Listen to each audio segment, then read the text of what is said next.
because it's a story about a very creative individual's work, effort, thinking, actions to overcome such kinds of divisions that appear in families and certainly in family businesses. And that person is someone who's well known to some of you, unknown to others, because we have people on this call from around the country. Welcome. Others who are here from our local area in Vermont will have heard of Ernie Pomerleau. Welcome, Pomerleau. Thanks.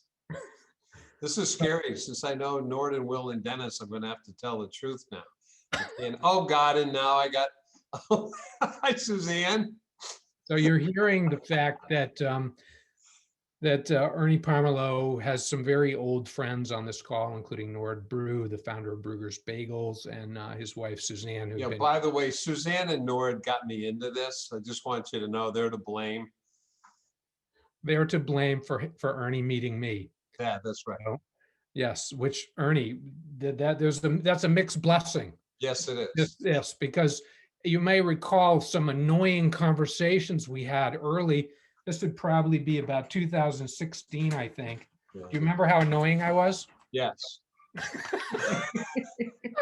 You remember it very well. I remember exactly how annoying you were. Tell me, how annoying was I, Ernie? You mean when you asked me what my trigger was? So tell them about it. So we started it off. Nord and Suzanne have done a lot of work with Eric over the years, and I was going to start years and years ago, and I postponed it and did a bunch of other stuff. And then we got together for dinner one night, and I was talking to them about how I was, going through this issue with my family.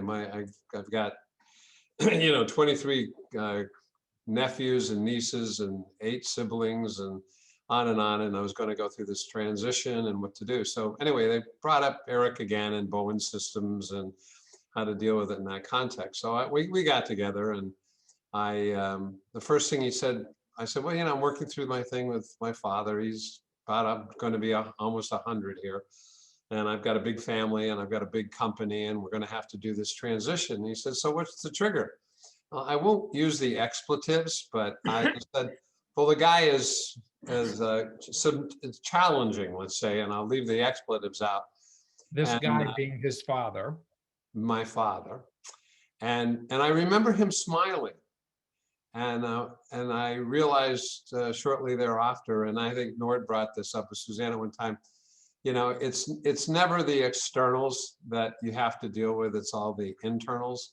And so I then spent a few years going through this labyrinth of the Bowen system, only to find out that what I was going to start with was to figure out, when my father died, how I was going to deal with this massive family with tons of personalities. Dennis Voigt is our accountant with Will, and he knows this episodic event better than anybody. But so anyway, I was anticipating that I was going to have to spend an inordinate amount of time managing this huge family with different personalities, different expectations, and the like. Well, come to find out, I really wasn't dealing with just my father, with just my family. I was dealing with my whole entire perception about differentiation and triggering. And so when I realized that it was you all the time, it was you all the time, Pomerleau? Yeah, I know. I hate that. I really hate that. So the bottom line is, it was forgot the part where you wanted to wipe the smile off my face. Yeah, I wanted you to go away. Why didn't you tell them? Yeah, you told. When I learned it was all about me, I wanted you to go away.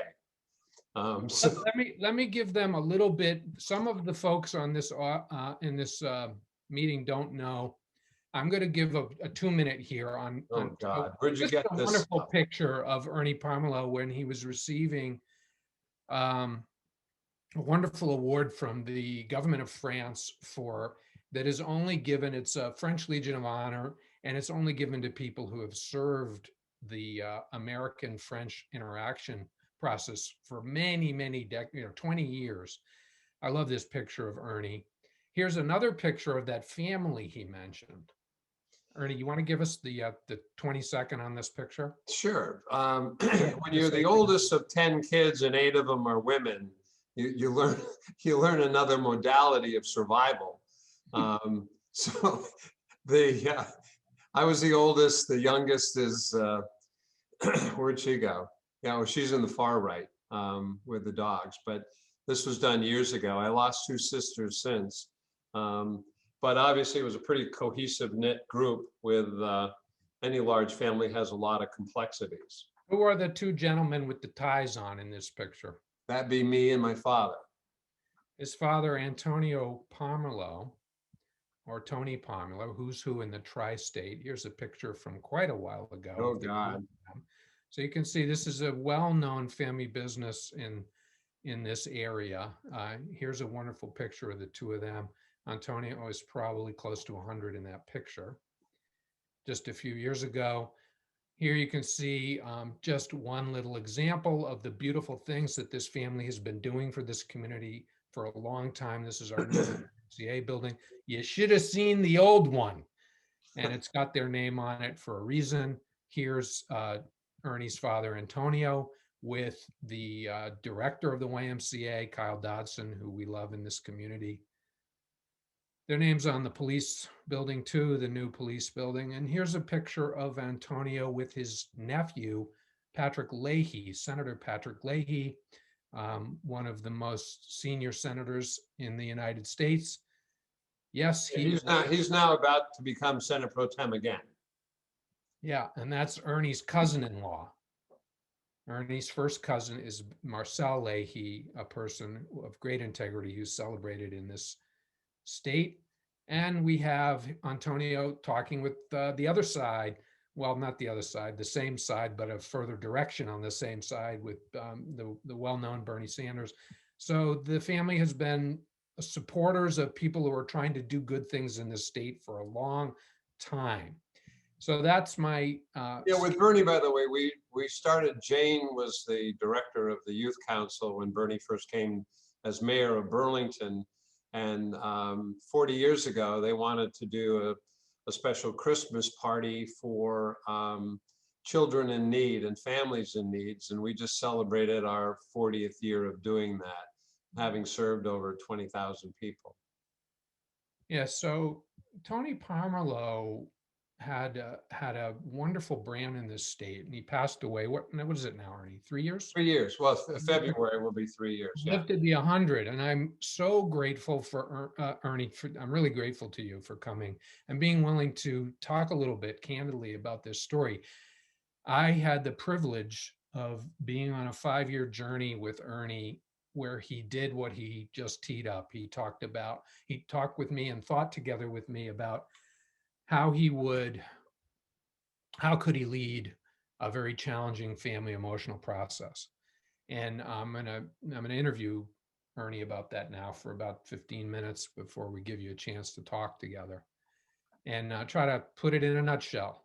And yeah, so I want to say, this Ernie, we've said before in our conversations, there's a Shakespearean dimension to your story. Here you are aboard the oldest son of a person who becomes very famous in Vermont, has almost like a Santa Claus level of stature in the community, your father, right? Mm-hmm. And as you mentioned, this long tradition, part of his brand was giving. He was known as a giver, meals like you just talked about, and built the largest real estate company in the state, commercial real estate company, along with the help of his son, who was along the whole journey with him for many, many years. And, like with many family businesses, behind the scenes, kind of a different story, right? Yep. How would you summarize the challenge of being in that position? Well, because you've asked, I mean, a little history that most people don't know. 30 years ago, I quit. We were not able to tolerate, I was not able to tolerate the narcissism that, it was a two-headed horse. And you get to a point where an individual in your life may be your mentor. And then at some point, you kind of want to sprout your own wings. And when that's somewhat suppressed, you kind of have to make some choices. You get condensed or you move on. Yeah. So we found a way to make it look storybook from the outside. Mm. But I incorporated a company which became the property management company and no longer worked for him. I worked for my own company and became the property manager. But to the outside world, it looked like we were all one company. So you kind of have to modify your approach as everybody experiences in their personal lives and their corporate lives different challenges, and you either figure them out, you get suppressed, or you move on, or you reinvent yourself. So there you were, trying to adapt to a challenging situation. Yep. Right off, and one of the ways was quitting the Yep. business. Yep. Perhaps some of us can sense in that little detail the level of tension that was probably there. And also, the observant members of our group noticed that you used the N word to describe him, Yep. narcissist. Yep. So, and this is goes right back to that kind of beginning with us, Yeah. where, Now he was a narcissist with a heart, and he did a lot of philanthropic stuff, and yeah, I learned to appreciate him, and he gave me a backbone of steel. But yeah, it was a little challenging. yes, and as you have heard from me many times, I don't endorse the diagnosis of your dad, but I know that that's an important that has some meaning to you, that phrase, that term. And I think back in the beginnings of our first conversations, this is kind of right where we were often. Was I told somebody recently, that you really wanted to make sure I understood just how Oh yeah, difficult this I think guy was.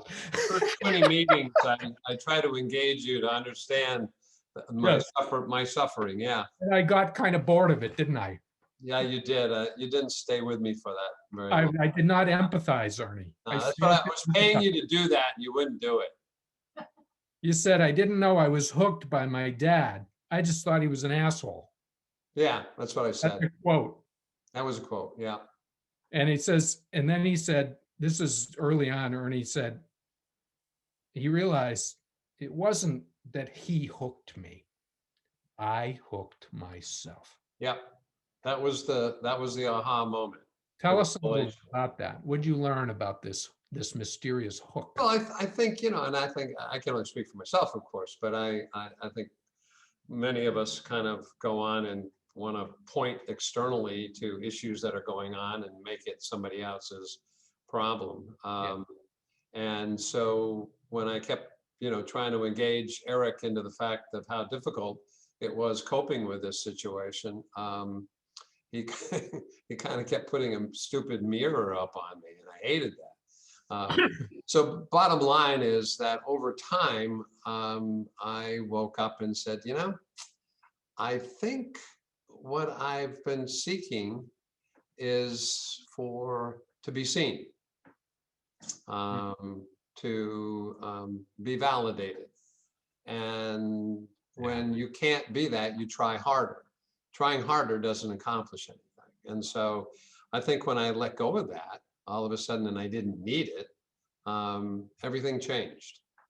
And ironically, as my relationship with my father changed because I didn't need that anymore. Everything I was seeking kind of came into place. And as Dennis will attest to you, all of a sudden the estate projects that we couldn't get fixed started to get fixed. And Yeah. then when he passed, I wasn't there to kind of continue on in any of that legacy. And I was able to build trust within the family, and I wasn't angry, and I wasn't looking for any validation. I think Eric, one of my favorite things that Eric had put up, it said, the secret of happiness is to do good things for others. The key to the key to happiness is to do kind things for others. A key to misery is to expect them to be grateful. And so I kind of use that as a baseline mantra.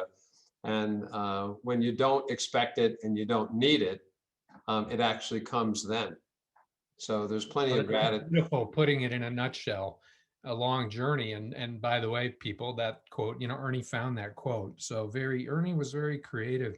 They don't always come out this good, Ernie. I mean, this one really, there was a very special outcome. But I would say you engaged in a disciplined effort to figure out, to take responsibility for the hook, as we've been discussing, and that this thing you just shared, I mean, let's just pause on that and think about it for a sec, that you explored this hook and found that the DNA of it, somewhere in the DNA of it, was this need to feel like seen by him, and what, to be appreciated, seen, understood. Yeah, And well, I think, yeah, very powerful, right? This is so fundamentally human. I think it's fundamental in every human being, to be validated. But it's like with so many things in life, too much of a good thing. So this thing was tangling up your experience of your father. Yep. Can you just take us into that a little, put some flesh on that?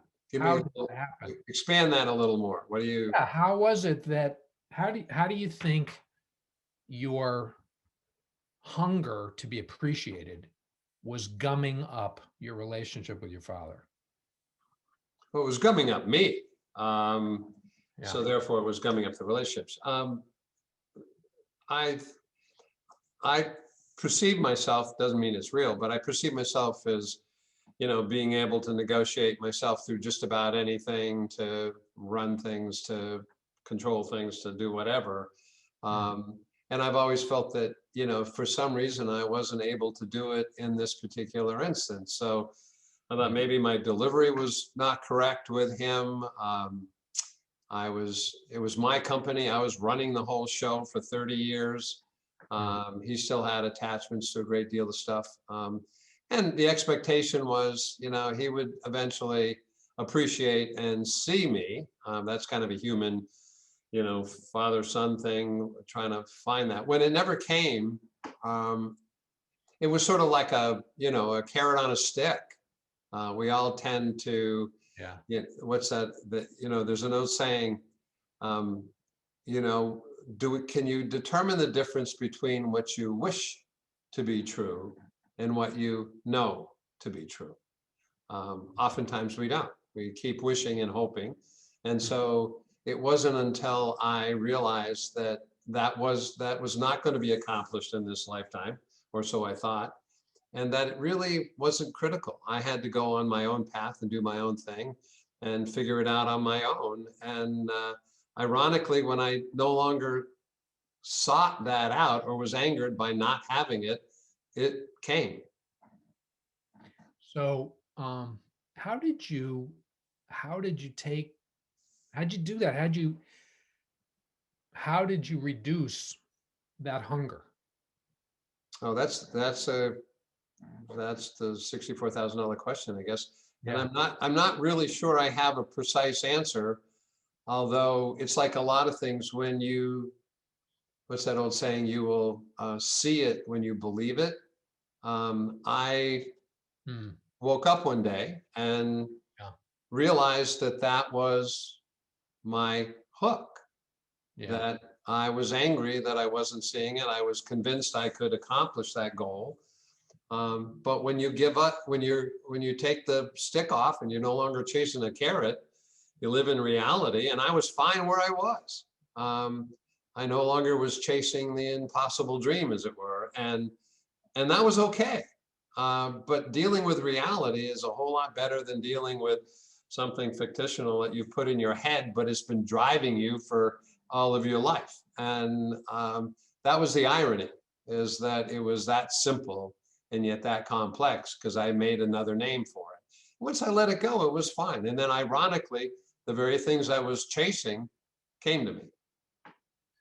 I would say you displayed a lot of psychological flexibility in being able to turn that insight, even to be open to it. You didn't kick me out of the Yeah, room. you made me do it. I kept repeating, and I made the prediction based on the Bowen theory. Yeah, If you could manage that reactivity, you probably would see changes in the other parties. Don't correct. can know exactly what they would be, but it was pretty clear that the sometimes hostile attempts to get that appreciation and Yep. things like that, which you just shared with me, weren't getting you that. Mhm. And I remember when you made some decisions. You told me at one point, it's probably like a year in or more, that your goal was to sit with him for 1 hour without being hooked, no matter what he said. Yep, You turned that into a project and yep, you started visiting him more, I think. Is that right? yep. Yeah, no, it was, well, because he'd always, I mean, this is a pattern, this is a personal pattern, but, he'd pull out the same piece of paper with the 10 complaints. The paper was getting old and frailed, and, I'd answer the 10 complaints, Your report card my report card. And that you're I getting never in complained after at the court. 30 years of being one of Never, the biggest business successes in Vermont. You're yeah, getting a report card, okay? You're not yeah, getting an A. Not getting an A, at Ernie? every meeting, and I'd always fail. Yeah. So, or I'd give my report, but it wouldn't be accepted. So did you pull off the unhooked hour? I did. Yeah, Yeah. because I didn't care. It was like, it was,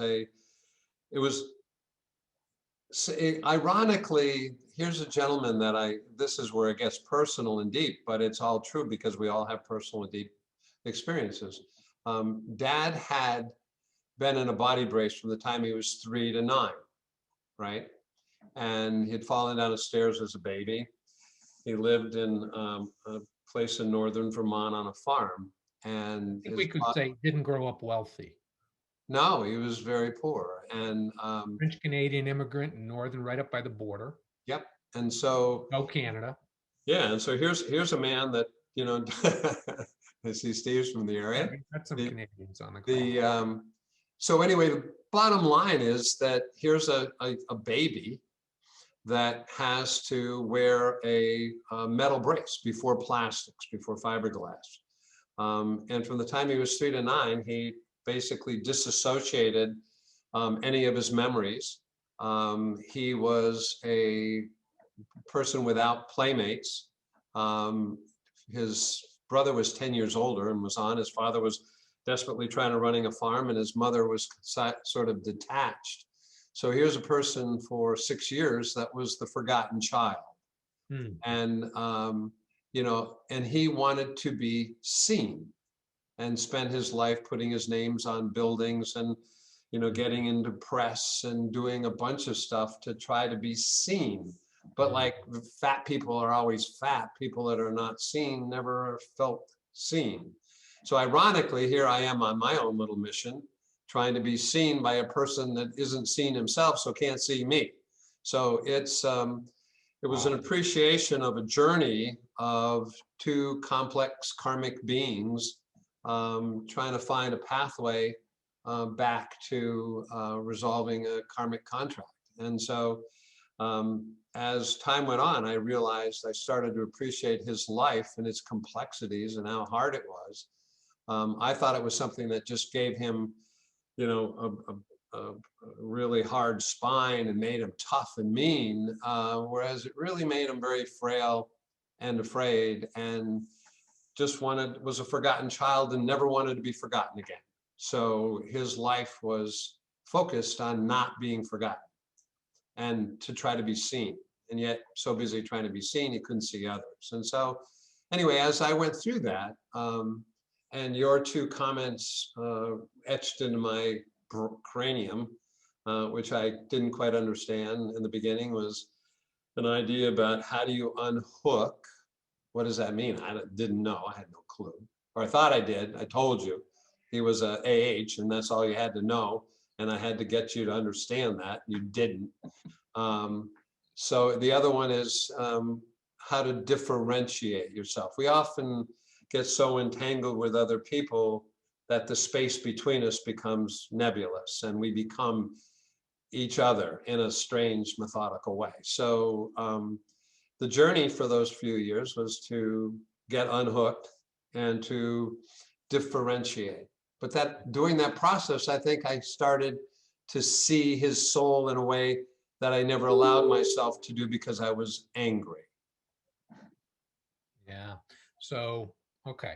So now let's tell them what. I don't know if I answered your question. Oh, you did, man. So that was a very beautiful, clear, and this has happened so many times that you and I have been talking, and I think, gosh, I wish we had this recorded. So I'd mentioned to you, I had that thought many times during our discussions that we should record some of this story. So here we are, Ernie.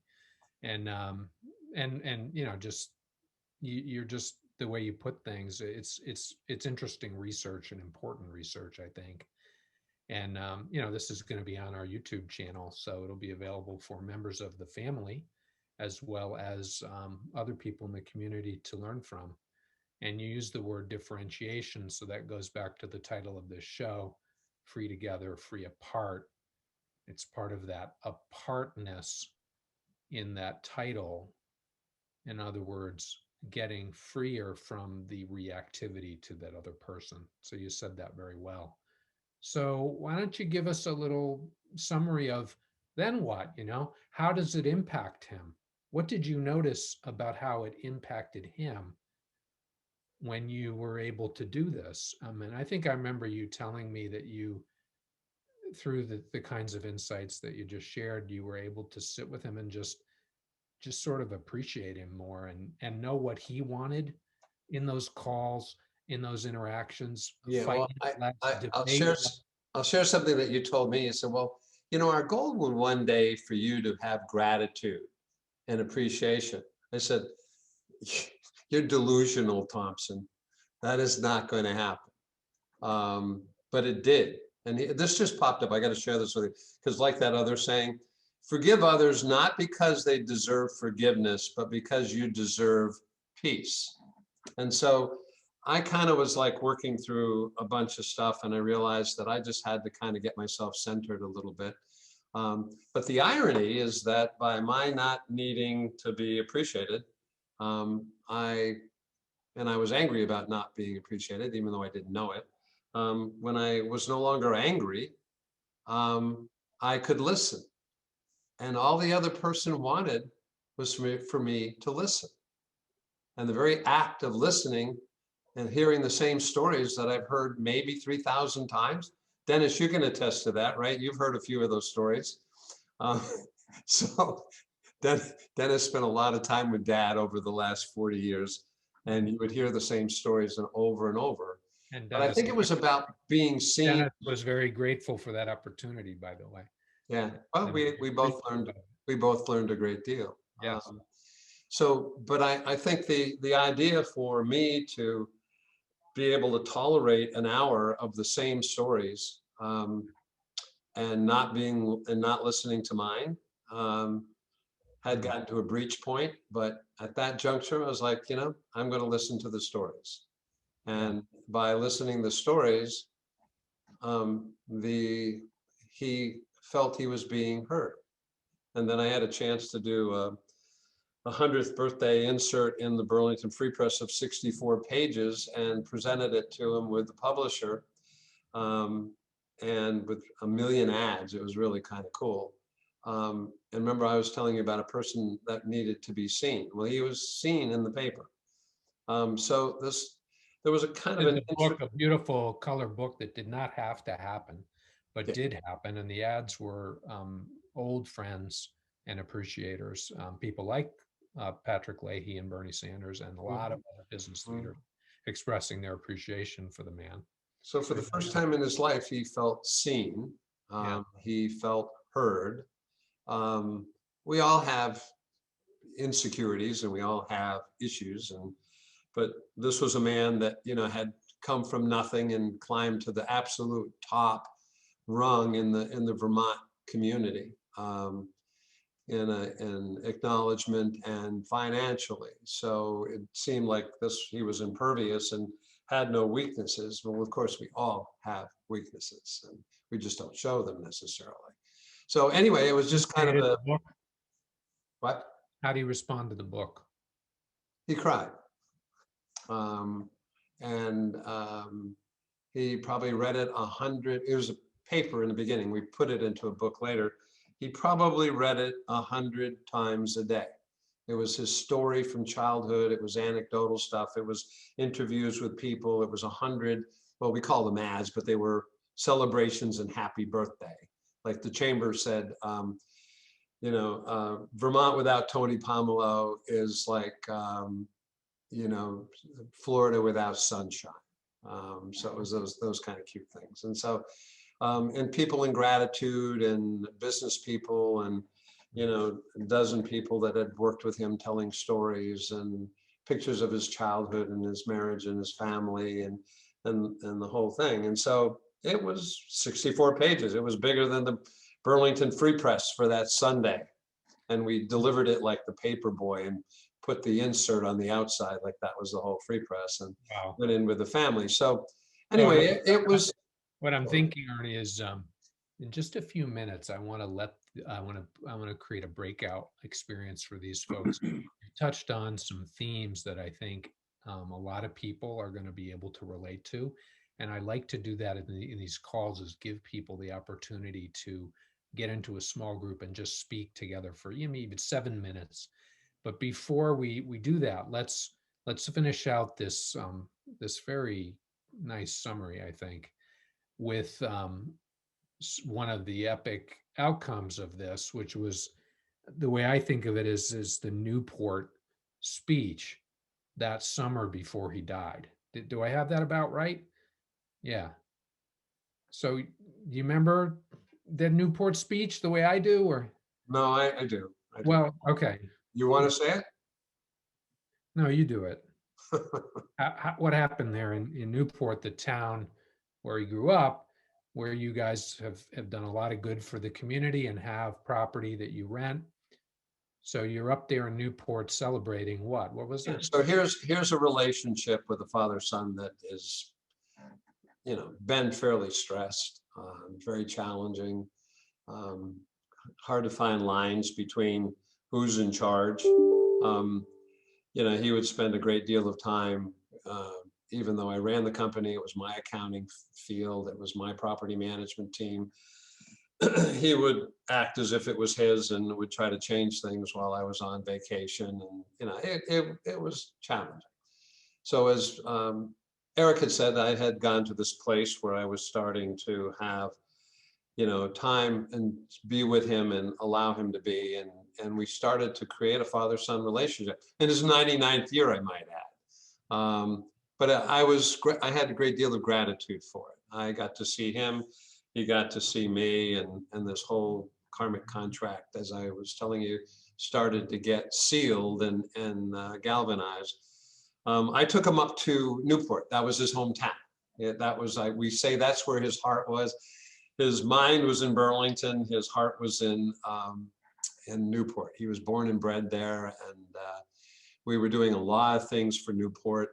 Park was named after him. But anyway, so the story was we were going to have, he was about to turn 100. Newport was celebrating its 100th year as a city. It was a town prior to that, but it became a city. So that the year he, just before he passed, as he passed in 18, they were going to have a 100th birthday. So we were going to get a 100-year-old car. He was going to be the grand marshal, and we were going to have a 100th birthday for him and for the city. And it was big. It was going to be a huge event. We were going to sponsor it. But I asked the city to invite him up because that was now almost a year away. And I said, you know, you never know. But why don't we bring him up, have the celebration, you make him a grand marshal, and you know, I hope he'll be there. But he's 100, and you never know. Well, as it turned out, he wasn't there, but he still had his car and his grand marshal thing. But at that meeting, they honored him. They did a really nice thing. But at the end of it, which was a wonderful transition for me, he was always, if there was a microphone in the room, he was on it, and he never missed the opportunity. And as we're leaving, he grabbed it and said, I just want you to know that you're lucky to have Ernie here. He's doing a better job in Newport. We had a big project going on than I would do. And I almost like fell down. And on the way he'd go home, he said, you know, he said, I'm not really in the office very much anymore. If you need my office, go ahead and use it. So they don't sound like much, but that was a marker. That was sort of corner office with a beautiful view of the lake that was right near yours. That was a big moment for you. Yeah. So it was symbolic. It was symbolic. And over something to you. At that point, the simple words, he's doing a better job than I could have. Mhm. Probably exactly what you many people agree with that phrase, that it's objective, it's true. You took this business in directions it never would have gone in without Mhm. you, but never having heard it from him, Correct. craving to hear it from him, and then finally comes in the back door when you don't need it anymore. Right. All right, on that note, I am going to give you folks the opportunity to reflect on what we've been talking about, and then come back and we'll have some time to interact a little more with Ernie, and if you have questions and things. And the way we're setting this up, just simply, what has this presentation got you thinking about? What ideas does it raise for you about your own leadership? And for these breakouts, the point isn't to meet and network. It's just to have an opportunity to reflect on the wisdom that you've heard and articulate. People think sometimes by talking and articulating what they think about it. So it'll just be a short breakout experience. We'll use the Zoom app here to make it happen. And then you'll come back and Ernie, you're going to go into one of these, so you'll have some chance to interact with some of our participants. And then when we come back, we'll have a little chance for you to ask questions or share reflections with Ernie about what he's been saying to us. All right, so it'll take about a minute here for me to set up the Zoom functionality for this breakout room. Here we go. Seeing a few one of the breakout rooms for a second, Ernie, and got to hear two different people say something like, "Wow, that was really profound." And I mentioned that I am very pleased that this will be on YouTube as a resource for people going forward. So just before we give you a little bit of a chance to interact with Ernie, I want to tell you what's coming up here in this space. We're doing a course. I want to do this course that is going to be for people who have learned transcendental meditation, a deeper dive into the transcendent. We're going to structure that experience with a friend of mine, and people who are interested in Bowen theory will have the opportunity to see what is the impact on differentiation of self, healthy separateness. Something we didn't get into, but that was a piece of Ernie Pomerleau's journey as well, something he can speak very articulately about, and maybe we'll hear some of that in a second. Next week, I will be with Mark Roberts, who I'll be teaching it with, and Leslie Fox, who will be participating in it, to kind of preview what it's about and explore this question of the relationship between inner silence and healthy separateness. So that's coming up. As you can see, we have our YouTube channel where you can access all the recordings for these events. We have a special event coming up here on January 22nd from 11:30 to 2:30, a 3-hour meeting on a very topical subject, polarization leadership. Matthew Dickinson is an expert in polarization at a very high level. I'm going to talk some about the evolutionary roots of polarization and moral instincts. And we have an amazing story by one of our faculty about overcoming polarization in the family. And then I won't say much about this, but the great Walter Smith, March 5th, he'll be coming. Very, very articulate, thoughtful man who will blow your mind. And just clicking through here, I'd want to say how much we appreciate the support of people who've been on these meetings to do what we're trying to do, which is strengthen families. It's all about strengthen families for us. A lot of volunteer energy goes into this. And Ernie Pomerleau has been a great supporter. Thank you, Ernie, and all of you who have supported us. You really encourage us with your support. And that we have a professional training program for those of you who don't know about it. We'll be starting up again this fall. We run it every year. It's really going great. So, Ernie, how was your breakout room? Oh, I thought it was great. You said I would shed some wisdom. I went into mine and said, you're not going to get wisdom. That's not the right word. Can you talk a little about transcendental meditation? Yeah, sure. So I did it when I was a kid of the 60s.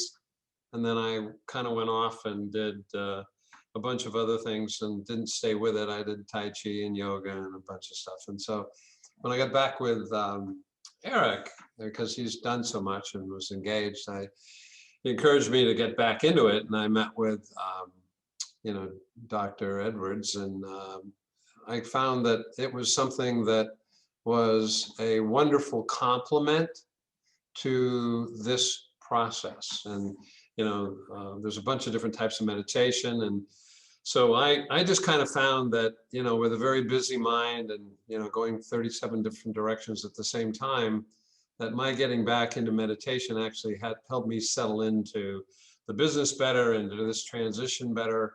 The old saying of this isn't about going into a place and forcing yourself into silence. It's going into yourself and finding that place of silence that already exists. And so we're not, I found that I wasn't as silent every day as I had hoped I was. And I find that if I could find some quiet space in myself a couple times a day, or at least once, that I'd be more relaxed. I would see things in a better perspective. I would be calmer. I would be more efficient.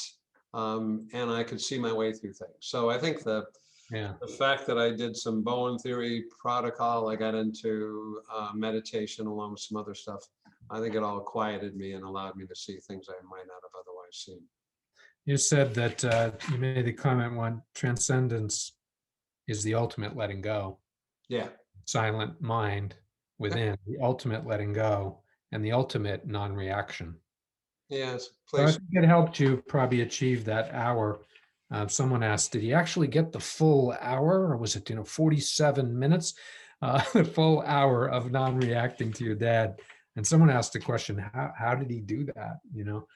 So okay, anybody, I would just like to invite anyone who's on this call who'd like to ask a question. We have a few minutes, not a lot, or make a comment. Just go ahead and unmute yourself and dive right in.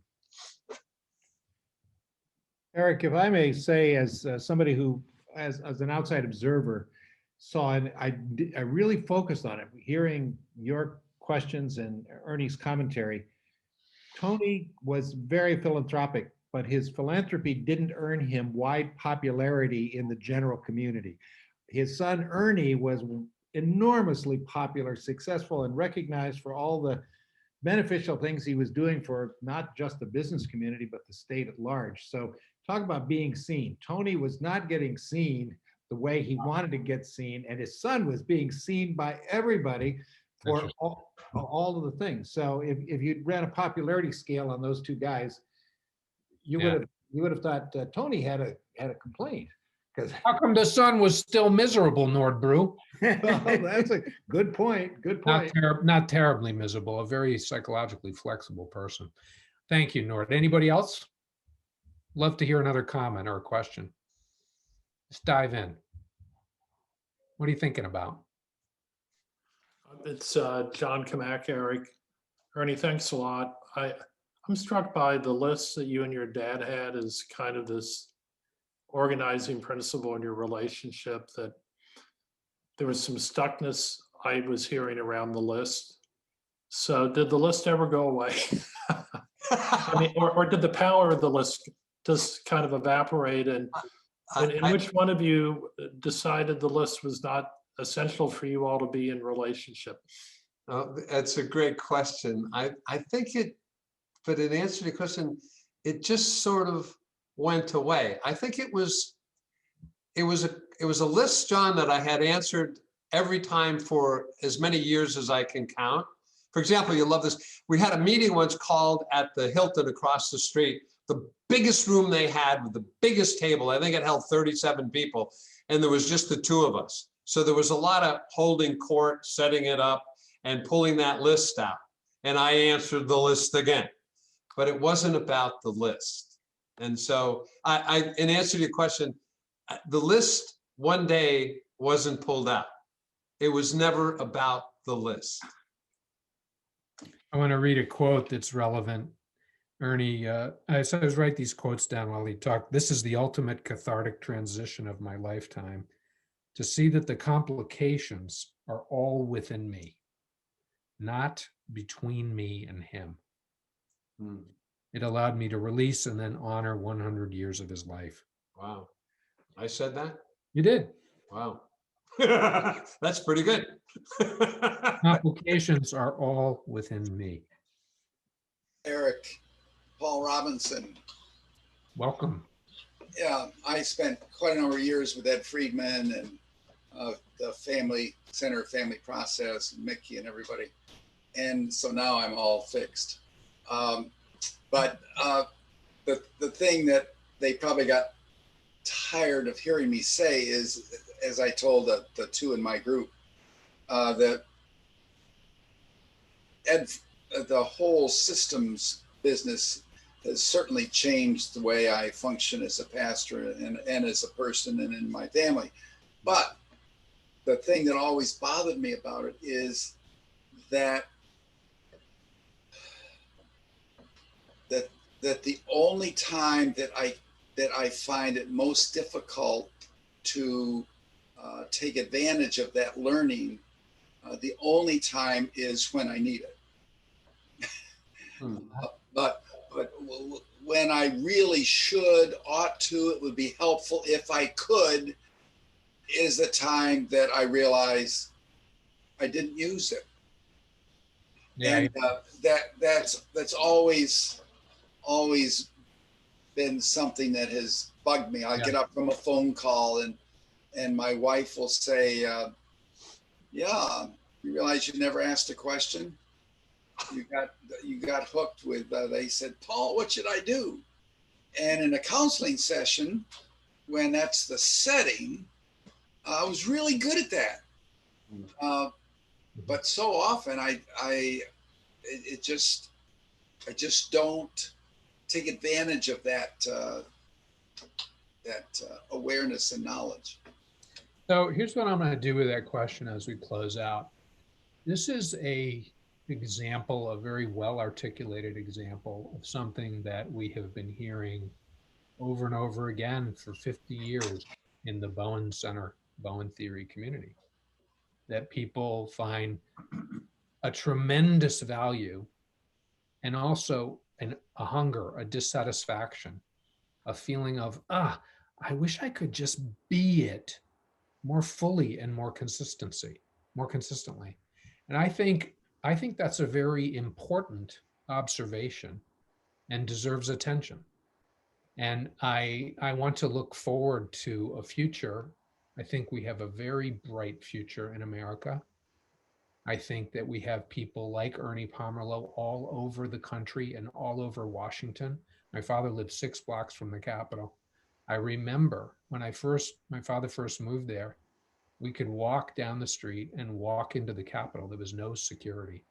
It was pre 9/11. It was a public building. So we have a lot of problems to solve in a lot of different places. Lots of aspiration. We could do so much better. And I think that's a great thing that we recognize that and recognize that even with the process of learning differentiation, there's a lot to be done. So with that, I want to just thank you again, Ernie. It was really wonderful. Thank you so much for your openness. There's some clapping hands, and I hope you're feeling the appreciation. It was very generous of you to share your story. My God, we only got like 10% of it, right? There's so much more. Maybe we need to do this again. Sure. If you could stand it, Pomerleau. I can. I'm sure it wasn't enlightening, but it was my truth. All right. Thank you. Bye-bye. Thank you. Bye.